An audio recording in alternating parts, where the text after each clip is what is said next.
അസ്സലാമലൈക്കും. എന്തൊക്കെയുണ്ട്?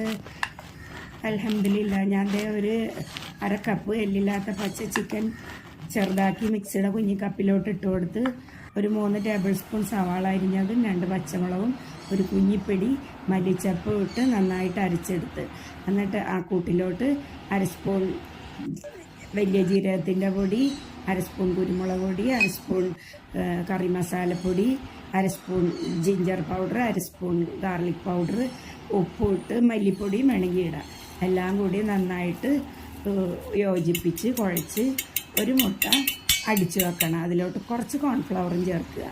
എന്നിട്ട് നമ്മൾ ബ്രെഡിൻ്റെ 4 മൂലയൊക്കെ മുറിച്ചെടുത്ത് അത് ഞാൻ പൊടിച്ച് ഇത്തിരി കറി മസാല ഇട്ട് വറുത്ത് വെച്ച് എന്നിട്ട് ഈ ബ്രെഡിലോട്ട് ഈ പച്ച ചിക്കൻ്റെ കൂട്ട് ഒന്ന് നന്നായിട്ട് തേച്ച് പിടിപ്പിച്ച് അത് 4ആയിട്ട് മുറിച്ച് നമ്മുടെ മുട്ടക്കൂട്ടിൽ മുക്കി റൊട്ടി പൊടിയിൽ പൊതിഞ്ഞ് ചൂടായ എണ്ണയിൽ പൊരിച്ച് മൊരിച്ച് കോരിയെടുക്കുക. മാഷാ അല്ലാഹ്, അടിപൊളിയാണ്. സോസും കൂട്ടി തിന്നാൻ ട്രൈ ചെയ്യോ?